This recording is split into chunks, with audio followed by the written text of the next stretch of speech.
Enter the Toledo Guiding Principles.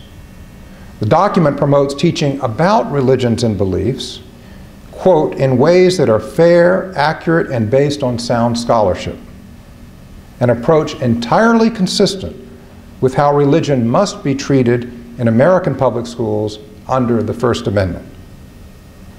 And it provides a roadmap for implementing study about religions with sound teacher preparation, high-quality curriculum development, and protection for the rights of students and parents. And what sets this document apart from other reports and guidelines on this issue is the strong emphasis on promoting religious freedom and other universal human rights as a central aim of the study about religions and beliefs in public schools. That explains why it comes from OSCE, which is interested, of course, in security.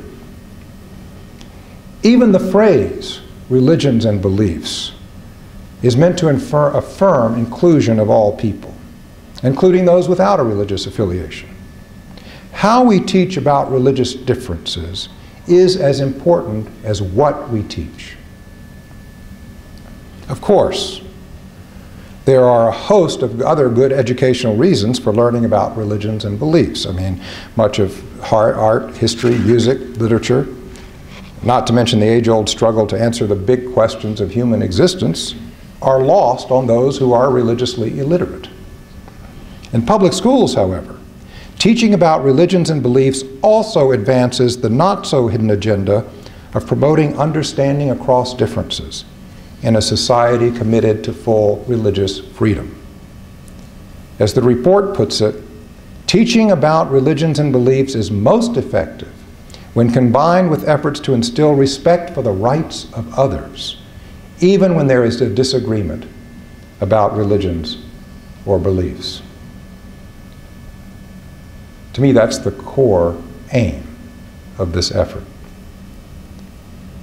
Now, as someone who has been banging the teach about religion drum in the United States for more than 20 years, I'm very well aware of just how tough a sell this will be in many OSCE nations.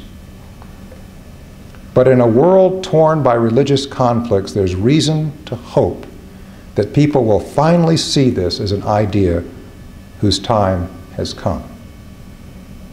I was particularly impressed when we released the document and the various representatives from the countries were sitting around this large table talking about it, and the French representative asked to be recognized.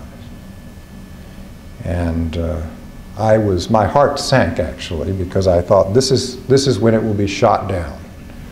Because as you know, in France, not much religion gets into the state school. You can't even wear your headscarf if God requires it and go to a state school in France. That's how serious they are about maintaining the secular identity of their country. So he raised his hand, he got the floor, and he said something to this effect. I was listening through my translation. He said, "This is something so important. We must do this now. This is urgent for us." And I realized, boy, the world has changed. For the better. I mean, it took a crisis. It took a change in the population. But nevertheless, maybe we're turning the corner and realizing we need to do this. Now, education about religions and beliefs, of course, won't be enough to ensure interreligious understanding. That's also a task for faith communities and all sectors of society. And the sector I didn't mention and could talk about is the media, which is also, religiously illiterate for the most part. And that's a big problem as well. That's another story. But more study about religions with a strong human rights framework could bring about a climate change in schools and communities that might lower the temperature of religious conflict and division. So I think here's our challenge.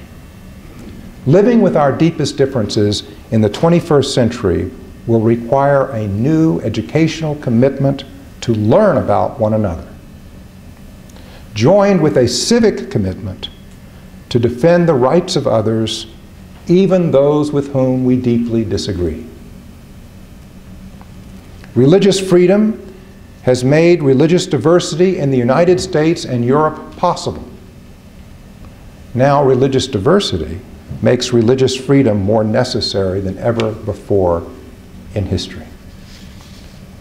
But full religious freedom, protecting liberty of conscience for people of all faiths and none, is not possible without robust freedom of expression, including the right to offend.